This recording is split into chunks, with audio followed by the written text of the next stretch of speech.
Hi, Lisa. Hello, Lisa. We're both Lisas. I'm so happy that you're here.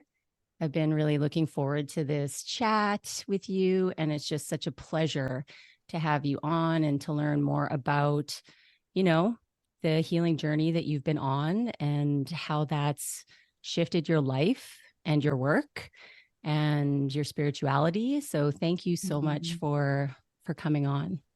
Thank you for having me, love. I'm excited for this chat. Me too.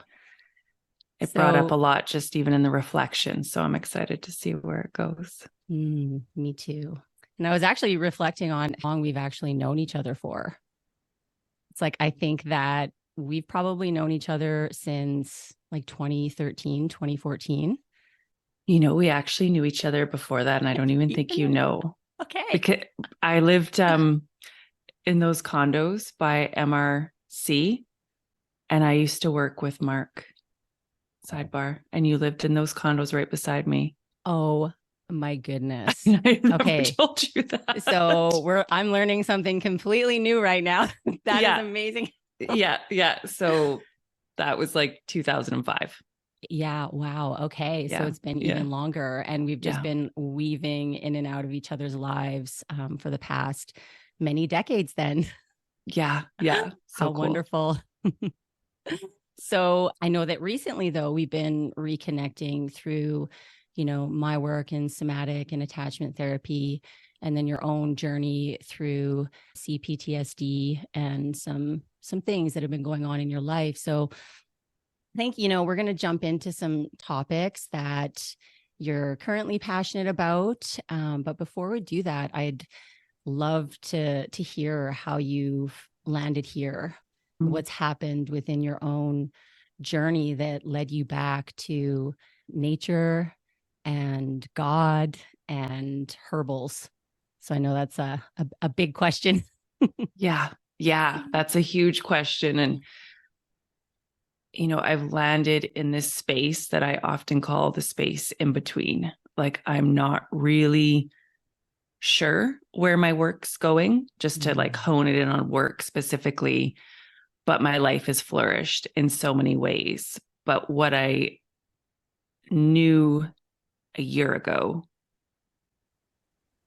is completely different from what I know today. So there's been a huge shift. And just to give it a little bit of context, I was in the New Age world. I was doing ceremonies and rituals and holding retreats. And, what led me there is a whole other story. And I'm sure we'll go into threads of that through our conversation, but specifically, like, that was my life. I was teaching yoga. I was a trained priestess. I was doing ceremonies with the moons. I was, and all of that was so beautiful and potent.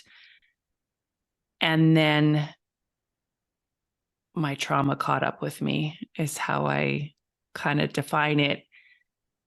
And, as you know, I have a podcast and you've been on my podcast, and it's a beautiful conversation. But there was a conversation that I had with a woman named Kate Kavanaugh, and we were speaking to illness. And she just said, it's never one thing, it's always a constellation of things. And so, why my life has changed so drastically was, yes, my trauma caught up with me, but it was a constellation of things. I was going through menopause and didn't know I was going through menopause. I was having panic attacks. I think I was post COVID. And so essentially what happened was severe panic attacks and intrusive thoughts. And that's where you and I reconnected, and I started working with you with somatics. And so, but what that also brought me was back to God. And Jesus was pursuing me. And it's so wild how he pursues, like, it was so blatantly obvious. And so that brought me back to church and back to God as a masculine figure.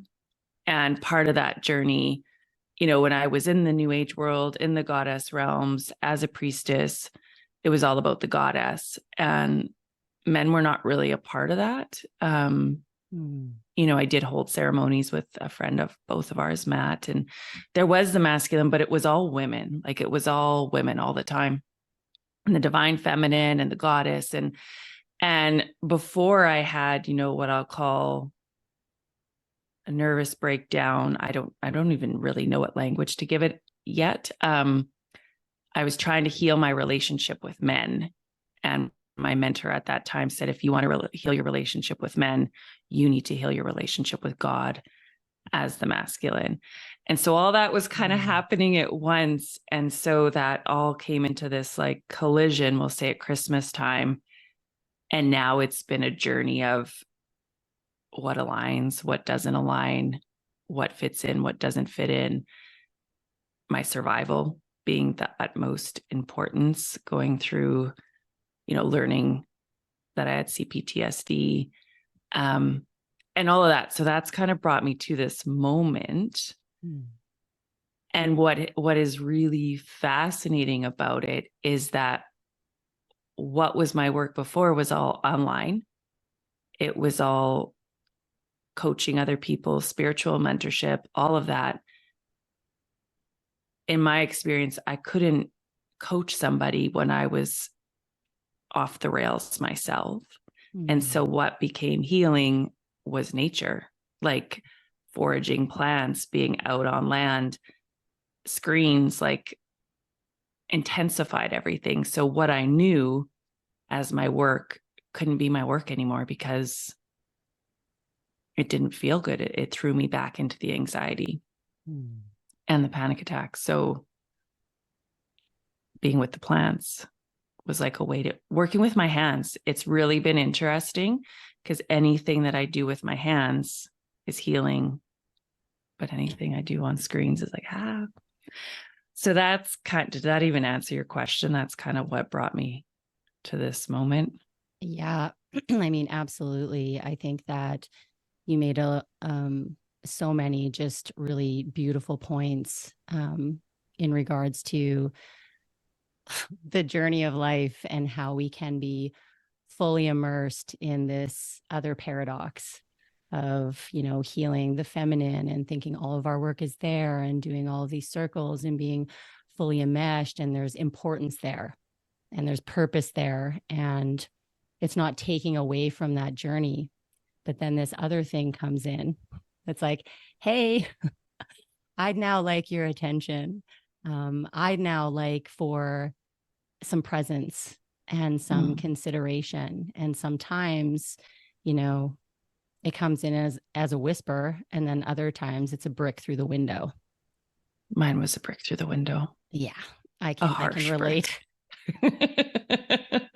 I can relate to the tsunami that took me out. Yeah. So it's also like, what does life look like after the tsunami, you know? Yeah. And I've always been somebody, and I know this is a trauma response that has been all in, like I've just all in.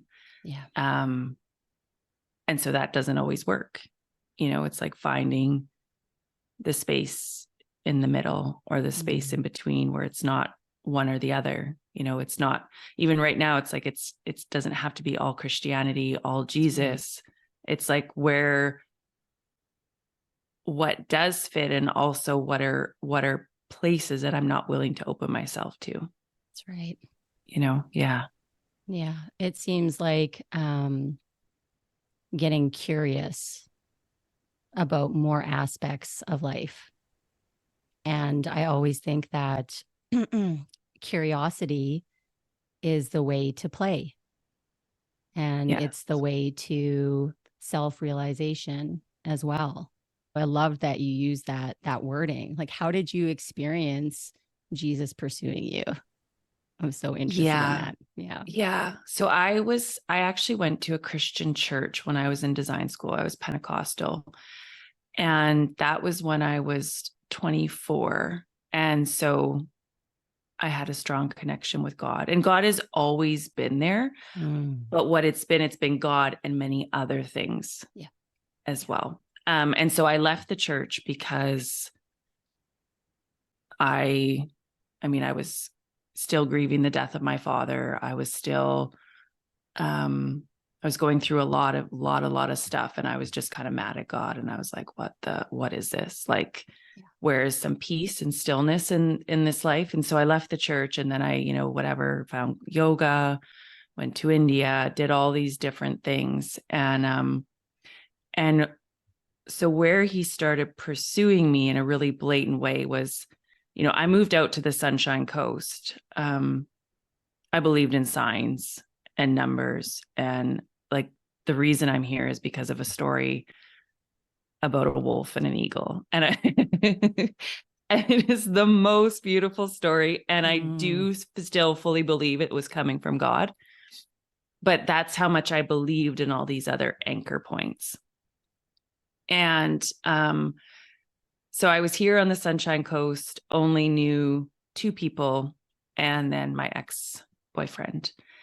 And I went to a concert, and this was after my then mentor, Christina, was like, you need to repair your relationship with the masculine face of God. And so I was at this concert in Roberts Creek, which is the cutest place in the world, in this little hall. And we just thought it was this fun concert. And then I'm there with my friends, and all of a sudden it's all like worship music. And this woman's like, praise God, praise Jesus. And we're like, oh, like, I didn't know. It's like, I didn't know we were coming to this kind of thing, but I was like into it, and we were dancing and singing. And I was like to my friend, I'm like, I kind of feel like going back to church again. And at that time I was dating a guy named Christian. So that felt like a little like nudge. It did. I'm like, his name's Christian. And that just made me think of this other thing that came up in a breath healing session with a mentor. But anyway, so we're at this concert, and and I was like, I feel like going to church again. And my friend, Steph, was like, me too. She's like, everybody's going to this church that's in Davis Bay. We should go. And so we kind of made this plan, but never really did anything with it. And then a couple of months later, I went away to Texas. And Texas, Jesus is everywhere. Like, I went for acupuncture. There's Jesus music. Like, you're just engulfed in Jesus. And Texas, because they really go big. There's drive-through prayer and everything. Wow. And so, yeah. Drive-through prayer. Drive-through prayer, right beside drive-through daiquiris. As you would have them. As you would. And so there was this little nudge already. And then I was in Texas. That was where the collision happened, the constellation happened, where I got extremely, extremely sick. And my sister was like, I'm going to take you to church. And my sister does not go to church. But what's so cool is that her son wants to go to church all the time now, and he wants to get baptized. And so anyway, because I was and it was mentally sick. I was mentally sick. She was like, I'm going to take you to church. So we went to church, and I was just like, I felt something. And so then I came back to Canada, and my boyfriend broke up with me when I got back. And so what that meant was I knew nobody on the coast except these 2 people that were going through their own stuff. I feel like everybody was going through some heavy stuff. And so I'm essentially scared of myself, like, right? Like, I was constantly trying to seek safety for myself. And I was like, I know there's this church that everybody's going to.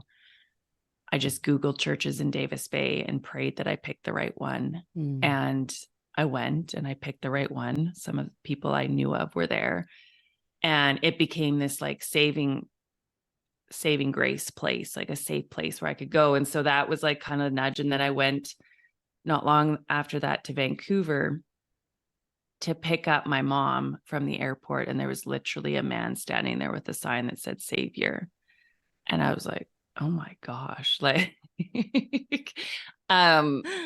and I had always been in this world. I'd always struggled with the church because your savior was outside of yourself. Yes. Yeah. I always struggle with that. And all of a sudden I was like, Jesus is my savior. And when I experienced the collision, I didn't want to save myself. I like was in moments where I was like, God, just take this from me.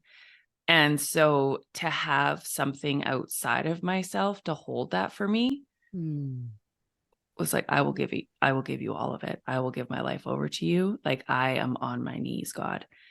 And so yeah, when I saw that savior sign, I was like, and I'm going to use the word submit, which I know triggers a lot of people, but to me, submit and surrender go hand in hand. Like you have to give it to him, and you can't do this on your own. And I think that is such a potent thing, because in my life, I was always trying to do it on my own. Yeah. I was a single mom. And yeah, I mean, I can think back to so many relationships with men in my life, and they were beautiful men. Yeah, they had their flaws. They were human, but it was always like I wouldn't let them help me. It was always, I can do this on my own. I was interdependent, or whatever the word is, which again is a trauma response. Interdependent. What's the word? Yeah. Like more like ultra independent. Because Yes. like interdependence is kind of not the even give and take of responsibility, and the love that's shared back and forth. But yeah. Ultra independent. And so to give it over to somebody else was like the pursuit that Jesus was on. Where it's like, I can give you this, and I can, like, I always use the words like, I just want to fall into the arms of a man and let him hold me. But I could never do that, because I wasn't falling into the arms of God. I wasn't letting God hold me. I wasn't letting Jesus hold me. And so that was the ultimate pursuit. I ultimately think that that's what surrender is the allowance of ourselves to be held. Yeah. And that can be through another human being. It can be through spirit. It can be through nature, which is kind of just all the same. It's kind of just, that's all God, if that's God. the terminology that we're using. And I don't get triggered by that word. I'm quite okay with using the word God or spirit. Or when I was journaling for a long time, I was communicating with the voice, and that felt okay for me too. But it is this idea of, I don't have it all. I don't know it all. And damn, I need some help. Yeah, some help like I right can't now. do it all. And what was so fascinating about that whole experience was, because I was, ultra independent and thought I could do it all on my own, didn't, wasn't open to receive. I couldn't do it all on my own because I was scared of myself. So I was constantly running from myself. And the only time I felt safe was when other people were with me, that I knew could, I mean, it sounds so crazy when I say it, but if I did flip out, which I never actually did flip out, but I was so scared I would flip out, that could handle me. You know what I mean? Yeah. Yeah. And maybe I'll just elaborate on that, so your listeners aren't like, what the flip is she talking about? But tell us more, Lisa. And I think, that this is probably something that you can add to, where giving more depth on CPTSD. But so I was abused as a child, and I was also beat up quite a few times as a teenager. I grew up in a quite rough area of the world. I grew up really far north, really far in northern Canada, where there was a lot of fighting. And but I never fought back. And I obviously didn't protect myself from this abuser because I was a kid. And so I was constantly, well, I wasn't constantly, but there were threats. There were always threats outside of myself. And I've constantly lived with that feeling of a threat. And then COVID intensified that threat. Yeah. Where I was constantly like, when's the next thing? When's the next ball going to drop? And so it was always kind of, the world isn't a safe place. Other people aren't safe. And so what happened with this breakdown was, all of a sudden, what if I'm not safe? And what if I hurt somebody else? And because, the man that abused me his parents did say, if you've been abused, you're more likely to abuse. And that stuck in my head for my whole life. I always remembered that. And then all of a sudden it was like, what if I hurt somebody? What if I abuse somebody? And so I was protecting my family from harm by putting suitcases up against my door while I was sleeping, in case I walked in the middle of the night, which I've never done in my life. So I was protecting my family from myself, which rationally sounds absolutely crazy. But something happened in my body. I re-triggered trauma by doing a hands-on workshop that brought that spirit, the spirit of a predator alive within me. Yeah. What can often happen with compartmentalized trauma that's been in our system for a long time is that when it gets triggered, right, it's just been in these pockets, we'll say, that have been very much alive within us, and in the quiet moments, we can sometimes feel it, like you mentioned, always kind of feeling threat and never kind of feeling safe, allowing yourself to be held. And then suddenly we're faced with that compartment being opened. So it can look like externally, being afraid to injure others, and internally being afraid that we're going to harm ourselves, and sometimes like actually trying to harm ourselves. And so, it's very scary. And everything can kind of feel out of control. So that safety that we didn't have, or basic trust in God or life or in ourselves or in our caregivers, suddenly as an adult, we're faced with all of these scary moments that we didn't know how to process as children, because we weren't developed enough in our brain to be able to allow the processing of that experience to go through the higher centers of our brain, which ultimately helps to release the experience.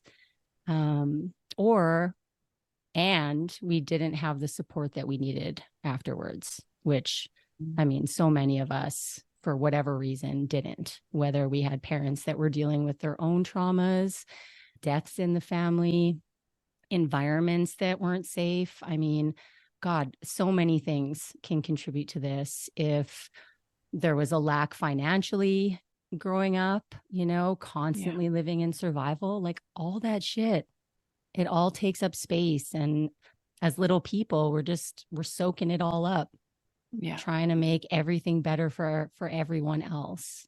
Don't worry, I got this. Mom, Dad, you look sad. I'll take your pain.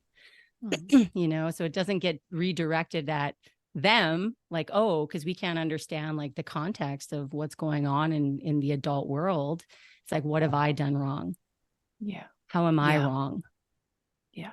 So as we grow and develop these capacities, we'll call them, because that's what it is. It's like when our nervous system becomes developed, when our brains become fully developed, we do have the ability to process hard shit. Yes. Yeah. With assistance and guidance and a higher power and other people, so it's kind of like, it's that whole saying where what happened to us wasn't our fault, but then it's our responsibility later on to like find peace or find harmony or, heal. That's true, because we do have the ability to do that if we choose to do so. Yeah. And, I hear the phrase children are resilient so often, like now. And they're not. They're storing it. They're sponges. Yeah. they're sponges. And just like you said, I wanted everything to be okay. After my parents found out, I wanted everything to go back to normal. That's right. My parents didn't know how to handle it. So I got, tossed off to therapist after therapist after therapist, because that's all they didn't know. Yeah. And so they're not resilient. I wasn't resilient. I held it for until my body was literally like, you cannot hold this anymore. And what was so interesting is I've been doing this work since 2012. Mm-hmm. Like, I've had not really counselors. I had some trauma around counselors. He used to hypnotize us, and I knew something was off. He would hypnotize his patients when I was in my 20s. And I could feel something was off, and he was later shut down for inappropriate behavior. So another layer. Oh yeah, another layer. I know he's a man, and I'm Jesus. like, jeez. That was when I left the church the first time, because I was just like, what is this shit? Yeah. But I was constantly doing the work. But and what the workshop was, and I'm going to name it because I think it's important if people are diving into those realms to have proper support. It was a workshop on the yoni, the vagina, and we store so much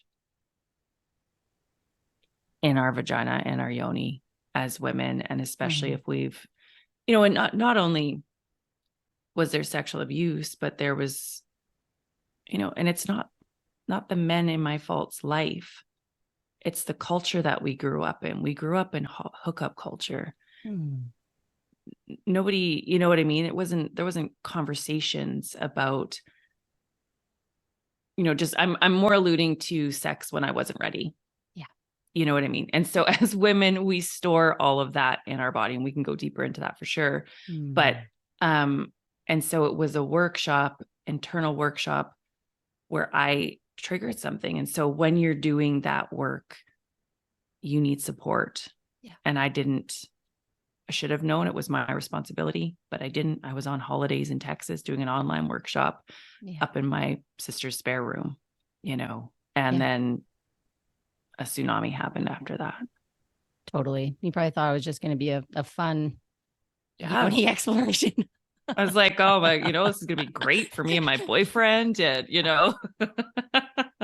can experience, like, feel more during sex. And, that was the intention. Yeah. But there were signs leading up to that I was having panic attacks.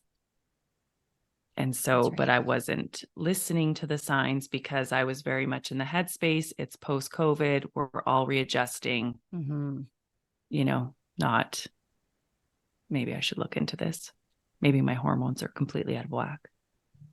So all of these different levels coming into play. And, yes, something that you said just there, it's like, I wasn't listening to myself. There were signs of this. And what I think often gets missed is when we're experiencing nervous system dysregulation, especially when it's like high anxiety or panic, it's like our systems will reach towards more of the same.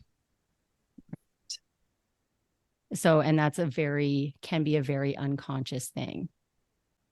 And so it alludes to, okay, so touch is, or can be pleasurable. Sex is pleasurable. Touch and sex are also ways that the body regulates when it's not coupled with trauma and abuse. So when I put it into like that context, of course, it's like, oh yeah, this is going to improve my relationship. It's like, I'm going to learn some things about myself. I'm going to have some pleasurable touch, which is regulating most of the time to the body, unless it's a traumatized body, and traumatized in that way. And then suddenly the touch or the sex does the opposite of that, sends us into peaks of high arousal that blow us out of the water. Yeah. Certain kinds of touch. Yeah. And everybody's different in the way that they experience that. It doesn't necessarily have to be genital touch. It could be any kind of touch. So Yeah. I kind of just wanted to give some voice to that as well, because it's so much easier to make decisions that are right for us when we're coming from a place of regulation. That's why I'm always talking. It's like such a boring word, like regulation, like always on the regulation, because it's true every time. Yeah. Things become clearer. Suddenly, our trauma responses and the way that we've always approached life begins to change. And we're like, oh, fuck, like I'm not into the same things anymore. Wow.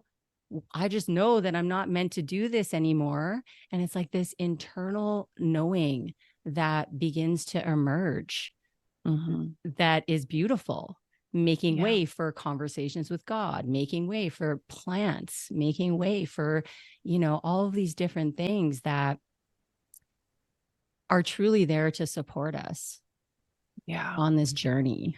So I'm always just like, yes, to the body.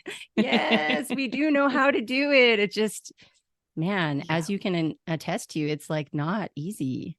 It's not easy work. No, like far from it. No, it's far from it. That was, I think back on my life and I was like, that was the most horrific experience of my life. And I didn't expect to be having that in my mid 40s after doing, tons and tons and tons of work on myself. And, I realized that just how you're speaking to from a regulated nervous system, now I can be like, no, I'm not doing that. That's right. No. You just know. But before, I was constantly seeking answers. That's right. Same. I'll do the ayahuasca ceremony. Yeah. I'll do the mushroom ceremony. I'll do any ceremony to get internal answers. And they were coming internally, but what were they being channeled through? That is kind of like the question that comes up a lot for me now. Totally. And so what was I actually opening myself up to? I don't know. But just that, I don't know. But I've had experiences in my life after I went to India. I had weird things happening where that I know that things can attach to us. Yeah. And I know through sobriety that when we are under the influence, other things are coming in. That's right. And so that was part of like the new age world where I never wanted to accept that maybe there were things that were heavy and dark and not of the greatest good, because it was Jesus is just love and light and everything's a bit like we're all one. And I was like, but I'm not the same, and this is kind of like going off on a whole nother thread, but that experience after India and this past experience that I went through was just like, I might have not opened myself up to one single thing while I was on plant medicine or doing ceremony and ritual,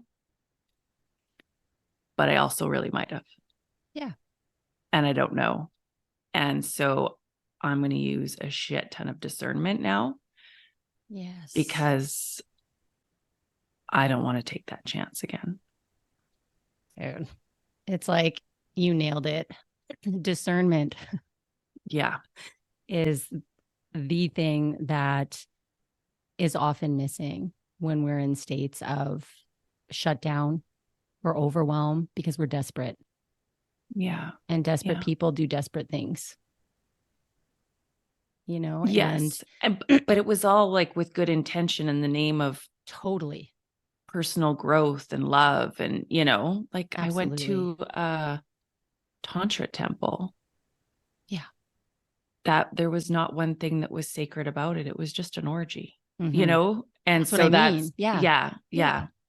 It's like, it's not okay. So I said those words and those are like strong words, like desperate people do desperate things. But like when you're in pain and it's kind of like underneath the surface of everything you do, for like your entire life.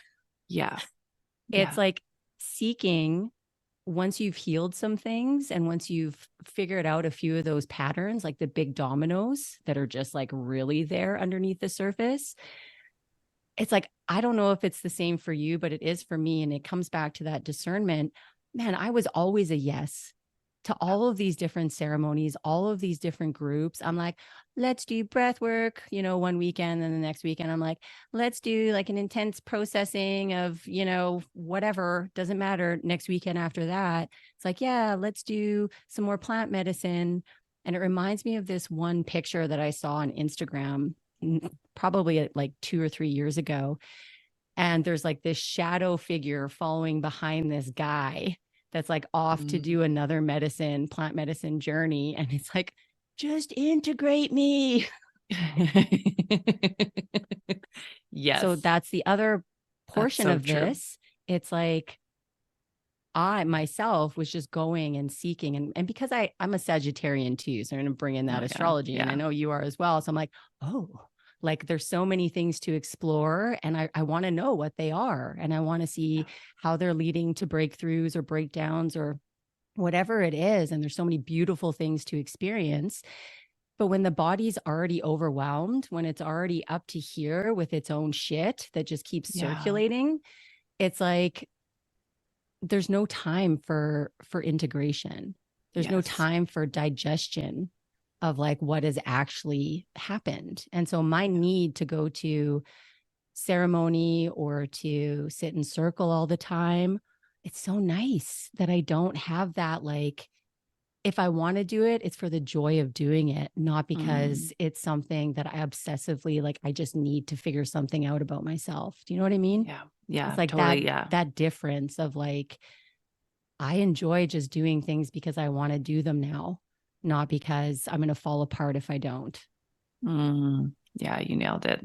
Yeah. Yeah. No, that, and I had healed so many aspects. So it wasn't all wrong. It wasn't all bad. No. There were huge shifts that took place in my life, but it was almost masking what really needed to be looked at. Yeah. Or maybe I just wasn't ready then. I don't know. I mean, I can't, who knows? Probably. I mean, yeah. Hindsight, you know? Totally. A combination of all those things. Cause you're right. Who actually knows? It was a combination. Yeah. And I mean, I'll bring in that I was vegan for 6.5 years. And so I had stopped having my period 2021 and hadn't had it for over a year. And so I was 42 then and was like, oh, I should get my hormones checked. I should get my hormones checked. Kept putting it on the back burner. Like, get your hormones checked, women. Please, women, get your hormones checked. Because yes, menopause is no joke for 25% of women. Yeah. 1 in 4 women. Like, actually the rates of suicide with women go up. And this was nothing I knew about, like nothing. And I mean, I am early to have gone through it. But it's not really something that I've ever heard about, not spoken about in our society. And so these initiations for women are intense, you know, our first bleed, menarche, pregnancy, like birthing the babes, menopause, they're all huge initiations. And menopause is a big one that I don't think many women talk about. And on the flip side, men go through big initiations as well, but they don't have the physical, like they don't know, you know, I mean, we know we stop bleeding. It's like, that's big. And so, yeah. Anyway, menopause is no joke. How is it going for you now? Well, journey? It's you know, I'm on bioidentical progesterone. I'm also on anti-anxiety medication, which I'm hoping I can go off in the spring. And I'm the woman that didn't get the vaccine. You know what I mean? I am not that I'm against pharmaceuticals, but I like to heal naturally. I think my immunity, you know, all those things. So I think that kind of gives listeners a feel of how I stood when it came to pharmaceuticals. That's right. And then all of a sudden I have all these pills that I have to take. So, you know, with the anti-anxiety and then the bioidentical progesterone, everything's great. but I'm Mm. medicated. But I've also done a lot of somatic work with you. Yeah. That was so fascinating. That I trust that when the time comes to go off, and I live on the West Coast. And so it's not the right time to go off because we're just moving into our rain 24/7, which does affect people. It does affect people for sure. Yeah. So the spring when the sun comes back, and just that trust, and that I have community and I have support and I have Jesus. Like I have my anchors that feel like they're not, like I don't even subscribe to the Akashic records or any of that anymore because I was told so many things knowing that they weren't truth, but they were false anchors. Yeah. Like, yes, a man's going to come into your life. Yes, this is going to happen. Yeah. It hasn't happened. And that's okay. But it was these false anchors that I was always subscribing to. And sure, on some timeline, maybe that did happen. But in this physical reality, it didn't. And so why am I subscribing to, you know what I mean? Yeah. As opposed to just like, in this moment, this is truth. This is truth. This is where I'm at. Yeah. So now everything, just this whole other world has opened up. So, I mean, I feel great. And I think hormone replacement therapy is an interesting one. I just know so many women that are going on HRT at my age. And it could have to do with taking birth control in our 20s. But I don't know if anything comes up for you from a trauma standpoint of why hormone replacement therapy would come in. Like, is there anything, that these women might not be working through? Like, I know these women and I could name it all off. Yeah. But I'm not going to. But for you, if anything comes up of what? I mean, for me, it's like, what came first, the chicken or the egg?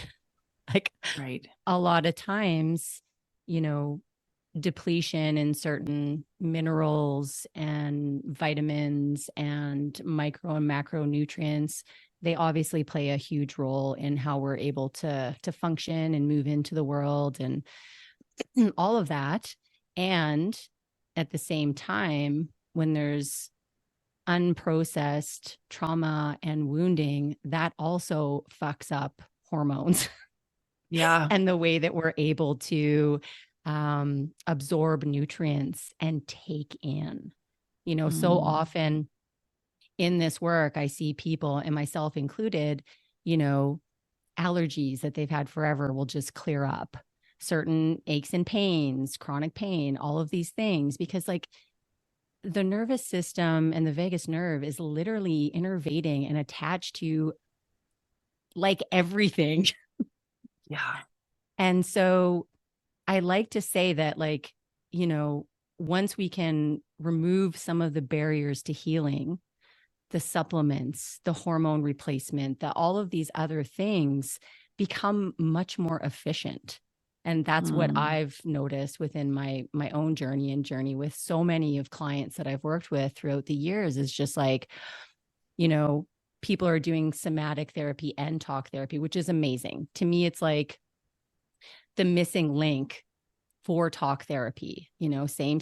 I had been in talk therapy for, God, a long time, and just did not experience the lasting healing and the lasting amount of peace and serenity that I feel now, and the capacity and the consistency in which I can just like show up to life. Yeah. And so within that, everything just became better. I'm doing my herbal infusions, which I love, like all of these things. I notice so much more benefit when I go to talk with my therapist, my talk therapist, or whoever I'm working with. Things just are able to come to the surface and kind of just like trickle out without as much effort. So I know it's kind of a tangent that I just went on, but everything works together, I guess is what I want to say. Yeah. No, 100%. And that's been your experience too, right? It's like, it wasn't just the somatics. It wasn't just the hormone stuff. It wasn't just the God. It was like all of the things coming together for a certain time to assist on the healing journey. What I will say is, I really do feel like working somatically through therapy, through some of those really trying times, it really does improve so many other areas of life. Yes. Yeah. It's like, it's a constellation that brings us to illness, and then it's a constellation that heals us. That's right. Too. It's not one thing. Like when I'm like, okay, what healed me? And I mean, I'm not healed. I don't know if we ever get to fully healed. I don't think so. Maybe it's that's why. Yeah. I look at it more now like self-empowerment. Yes. Yeah. It's like I've got my tool belt full. Yeah. Exactly. And Jesus, it's like, yes. And I used to hate it when people, or I would cringe when people would use the word the enemy, as in like, heavy things, or see, I don't even want to name it now, but you know what I mean? Like the enemy. And I'm like, but there is that darkness, and it can live within us. That's what I experienced, where it's like, I've got my tool belt where I'm more powerful than all of that. Because the church their stance was, none of that was me. None of those were my thoughts. Yeah. That was, and I don't know exactly where I stand with all of that, but it's like, it's a wild world that we live in. And it's, I think everything is not as we thought it was. And it was just another layer of, Yeah. But that's our wild journey through time. Our wild journey. Yeah. Through all of it. And I'm like, I didn't think that would be part of my journey, but okay.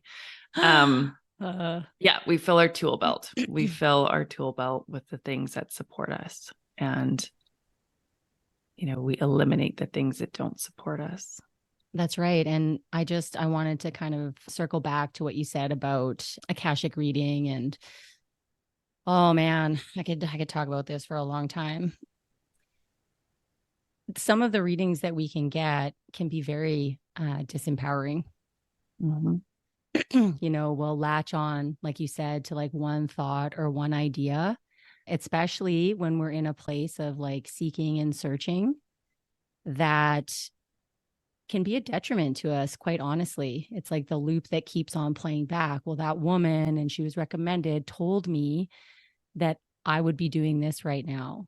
Or maybe this other psychic told me that I wasn't here to make a lot of money in this lifetime. Mm-hmm. Mm-hmm. All of these different things, to me, I look at it now as it's a form of, again, we've come back to this word discernment. Yeah.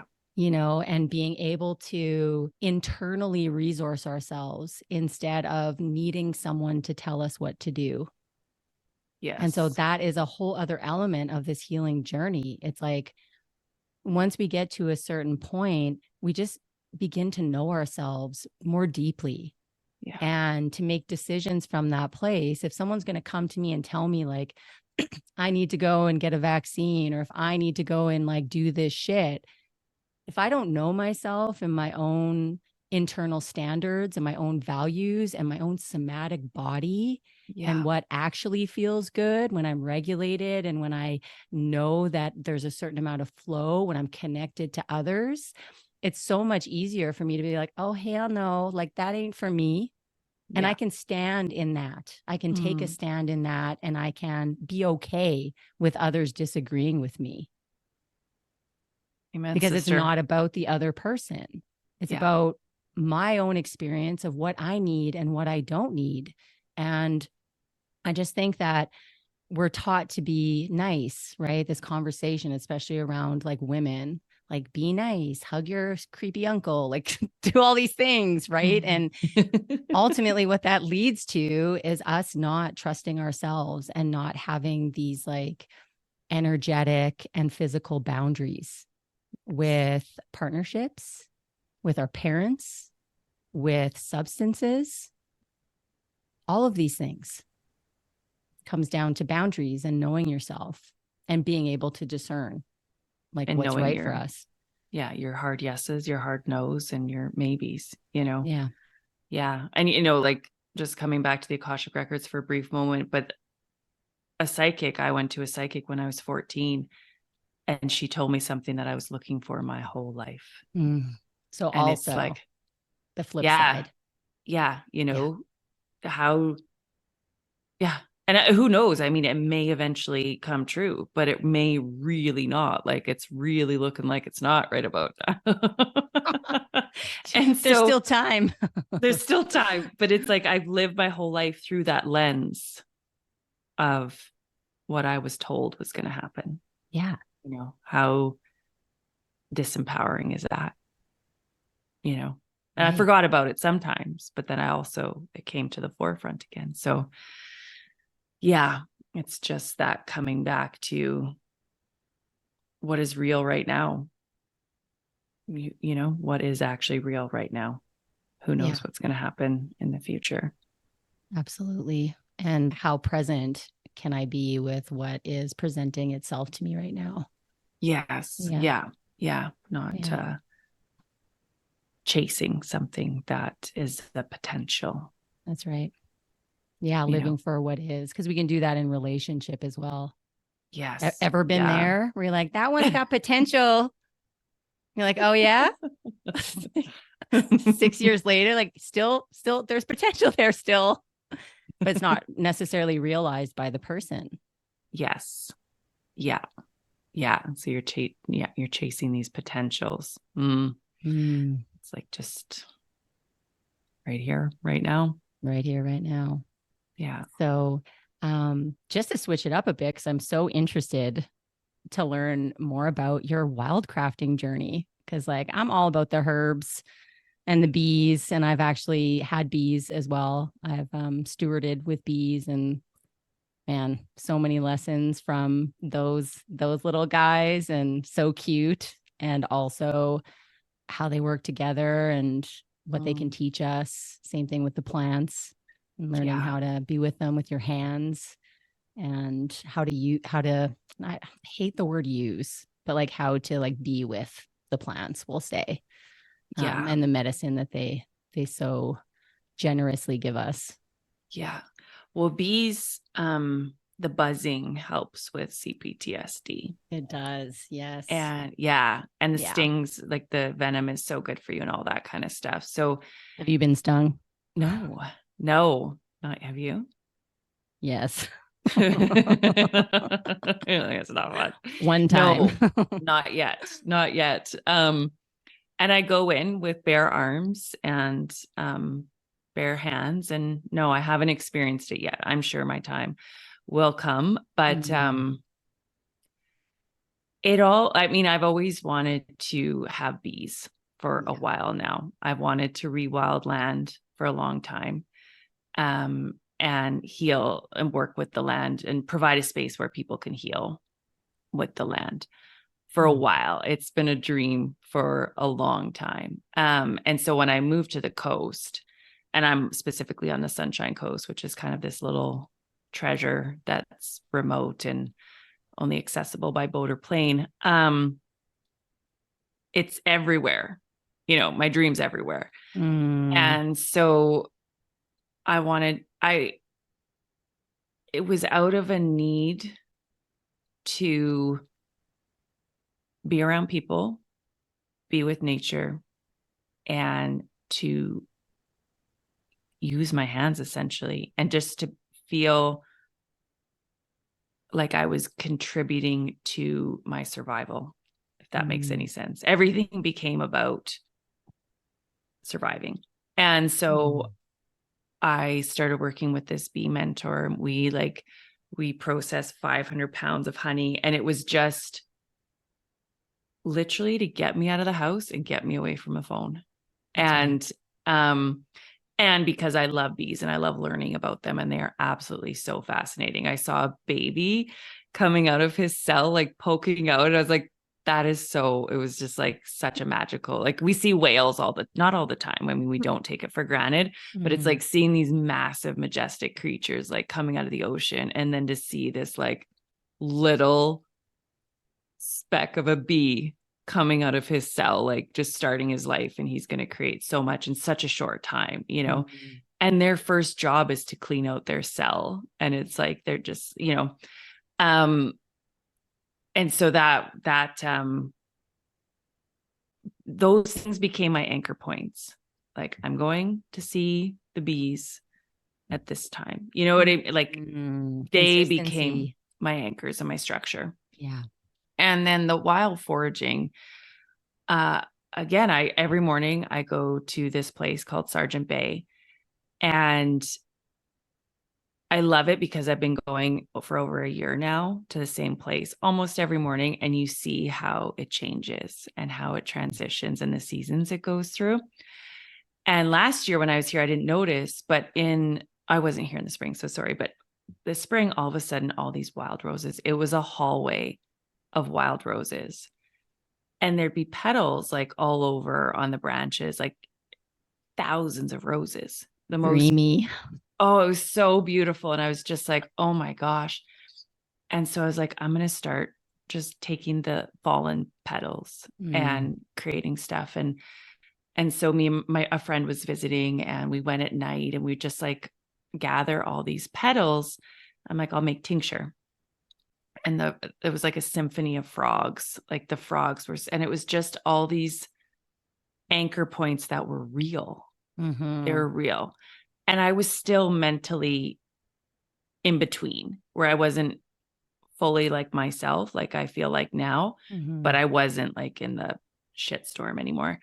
And so every day I would just gather these petals and I would make tincture. And then I have this really good friend that we just became friends. He's probably close to 70 because he walks every day there too.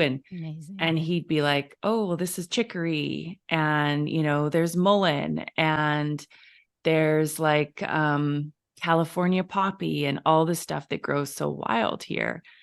And so I just started gathering it as a way to like, one, be with my hands out in nature, but then also when I would come home, to be doing that as a way to like be communing with something. And in reality, to keep myself busy. Yeah.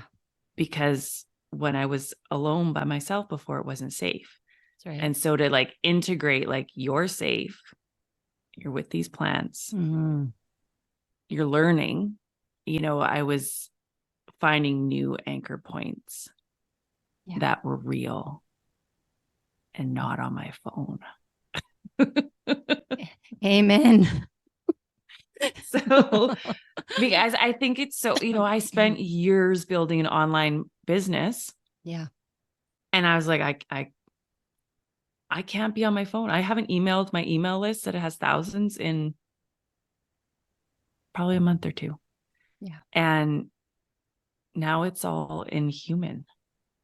And I think because we, you know, this wasn't like a conscious thing, but because we experienced that without that during COVID.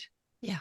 That it was like, I can't not have that, you know, and then God brought me to where it was like, you literally need that. And so the wildcrafting like has just turned into all this medicine and going to school to be a herbalist and just, you know, and my whole community here is all about that. Like, we're going to make cheese, we're going to make butter. You know, I've dehydrated and canned and fermented enough vegetables to hopefully get me through the winter. I want to say it's a different lifestyle here, but I think it's a different lifestyle for me and many others post-COVID. Where that like food sovereignty and knowing what you're putting in your body and coming back to that constellation of things, 100% the water affected my mental state. what I was eating, not having animal fats or saturated fats, you know? And so being very discerning and connecting with local farmers, buying it all from them, as all became this wildcrafting. And I mean, I don't know if it'll happen in my lifetime, but maybe we'll go to a barter system. It could very well happen. And I have medicine, like drawers full of it. You're holding the medicine in a different kind of way. Yes. And thank you for that. Cause I've been like, I don't coach and can't coach right now, but that's not forever. But I don't know if I will go back to coaching. But I'm like, I know innately that I am a healer. And so maybe this is how I'm healing now. You know, it's just showing up differently, or by having bees. And, you know, there's things that are built where it's like structures where people can lay down and then the bees are buzzing underneath them to heal the, you know, CPTSD and stuff. So maybe it's just showing up in a different way. Yeah. Now, you know. Well, and I love what you said. What did you say? My dreams are everywhere. Everywhere. Around me. Yeah. I have this vision. That's the best thing I've ever heard. Really. Yeah. This like big open space. And I just moved into this barn and it's it. Like it is exactly it. And I'm like, like they're everywhere. It's so cool. And it was the story of a wolf and eagle that brought me here. That's right. And then meeting the local farmers and the folks that know a little bit more about some things. I like to think of that as elderhood. You know, like one of my biggest joys about being on the island and living in, you know, a sleepy fishing town was the sheer amount of wise elders I met and the ability to be able to learn from them, because they hold so much, you know, the old ways of plant identification and what to do in certain times of the year and how to go back to certain spots and witness the plant in its different forms. Like you're speaking to all of that, you know, and to me, especially at this point in my life as well, it's like, there's so much juice there. Yeah. Yeah. There's so much there that, you know, the mundane of reconnecting with nature can be just so life-giving and so beautiful and connect us in a way that, you know, we may not have experienced prior. And so it's really beautiful. Yeah. No, that was really beautiful how you spoke that. And it's like one of my best friends here is I think he's 65 or 70-year-old. That's right. Man. And he got me some salmon from an indigenous man, and it was a full fish, and we cut off its head. And, and now you know how to do that shit. And now I know how to do that. And, you know, I'm going to make fish stock from its, you know, and it's just so, it's so like cool. Feels like a weird word to say, but like, it's so beautiful and rich. Yeah. To get to connect with people in that way and to connect with my food in that way. And it just made me think of, you know, like there's no alcohol, there's no drugs, there's no plant medicine. We're just two humans, you know, that are gutting a fish. That's and right. It's beautiful. And there's so much just being a human in that, you know, there's no numbing or taking away. Yeah. It's very collaborative. Yeah. So my dreams have come true in a big way. Just hard fall to get them. Which I mean, if you didn't have to go, you know, in my whole like take on struggle and resiliency and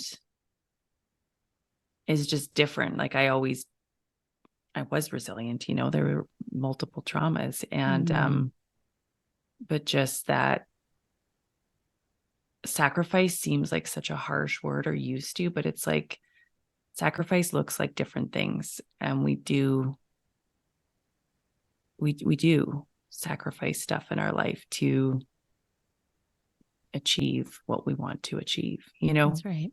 Yeah. Sacrifice and achieve seem like weird words, but yeah, we're not here for love and light, and it's not all unicorns and rainbows. And, I just want to throw this into the conversation because I was listening to another podcast where, I felt, I've lost hundreds of followers on Instagram, and that's okay. But I completely shifted gears completely, and I judged myself for that and was, it had to happen. It completely, there was no choice. But I think what's important is that I'm learning and growing out loud. Yeah. On Instagram. And I can change my mind today, tomorrow. I'm constantly evolving. And as women, especially, we're constantly changing. Like I was an interior designer. Me And too. then I was a priestess. We share that. And now I'm like, we're constantly changing. And this woman on this podcast just said, like, nothing is forever. And how I feel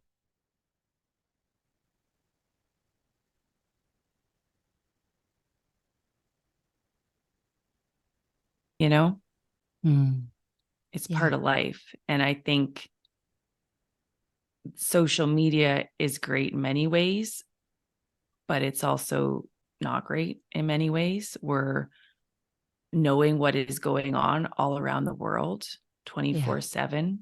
And that's not how we lived ancestrally. And we're witnessing people live that we don't even know. That's right. And that's not normal either, And so we're constantly bombarded with all of this information that it's very polarizing and causes division and all of that kind of stuff. And it's just not in our human nature. That's right. And putting a whole bunch of extra pressure and stress on an already delicate system. Yeah. Like our systems, even if we grew up with no trauma, nothing, our systems are already delicate because of the food and the water and the Wi-Fi and all, all the things. So I think where I wanted to get with that was like having compassion and grace for ourselves, but also for the people that we pedestalize. That's right. Like they're human too. Just makes me think of Russell Brand and kind of what's going on and not paying much attention to it. But it's like, he was a drug addict. Right. Alcohol was my poison. You know what I mean? And we do stupid stuff and we're all human. And I think the weird thing is that we're living it out loud. Yeah. Right now. For everyone to see. For everyone to see, for the world to see. And it's it's a beautiful gift. And it's also, I went to a presentation that spoke about a teaspoon of sugar with a drop of cyanide. And it's like, that's life. Yeah. There's maybe quite a few drops of cyanide on social media. Totally. But having that grace for people, because we're all going through it in some way, That's right. And maybe that's the point here. I'm not sure. Yeah. I'm still asking Jesus that one. Yeah. I think that will be the never-ending question. The never-ending question. What is it all about? Yes. What is it all about? But I'm also a very strong advocate for taking breaks from social media and to do things that light us up and fill us up, because life can be really challenging. Yeah. Yeah. And it can bring us to our knees, take us out at the knees if we let it. And so having the ability to turn off if we can is important. It is important. Very, very important. Yeah. In this moment in the forest, there's not much noise. It's quiet. Like clearing it away. So quiet. Yeah. Well, my friend, that was a really beautiful conversation. And I'm so grateful that we got to hang out today. It was such a gift. I would also just enjoy if you could tell us where we can find you, like where's the best hub to find out, what's going on with the herbs, with, the podcast and any upcoming things that you're excited about that you want to share. Yes. So my podcast, Phoenix Rising, is on Spotify and all platforms. My website, I have my tinctures and salves and all that kind of stuff on there as well. But yeah, the podcast is really the place to find me. I am on Instagram at Lisa__Hillyer, HILLYER. But as far as offerings, like I don't have any right now. I think I'm going to start prayer and provision, which is a new take on Seeds of Intention, which I did for many, many years leading up to Christmas. That. Yeah, it was so fun. So good. So I think I'm going to start that on November 15th. But what it is 40 days, and it'll be 40 days of prayer and other stuff. Like, I don't know, it always kind of goes in a really beautiful, magical way. And it'll be $40, but where the provision aspect comes in is all of that goes into random acts of kindness. There's a big problem everywhere with tent cities across Canada. Yeah. And addiction and mental health is just through the roof. So all that, the $40 that people pay for this kind of 40-day journey of prayer online goes back to, like I'll go buy socks and take it to the tent city, and just random things like buying somebody a coffee in the morning or paying for somebody's groceries. Like Canada's struggling a little bit right now with the cost of living. So I'm going to have that coming up. I haven't done the page or anything for sign up, but prayer and provision. And I think we all need a little bit of God right now. And so however he shows up to people, this will just be a coming together of prayer. And wonderful. That's all. Well, I will share all of that in the show notes. And I just want to say I appreciate you and the journey and sharing so much of your heart today with us. So thank you, and bye for now. Thank you, love. And I appreciate you and how you've shown up in my life in so many different facets, and sending you lots of love. So thank you. Take care. Take care. Bye. As always, thank you so much for listening. Life is busy, so it means even more to me that you are here. Listen, we've got so many great episodes coming up, so please make sure that you follow along on Apple Podcasts or Spotify or wherever you are listening. And if you appreciate these episodes, please do us a favor and leave a review and share the show with anyone you think this episode would benefit. See you again next week. Bye for now.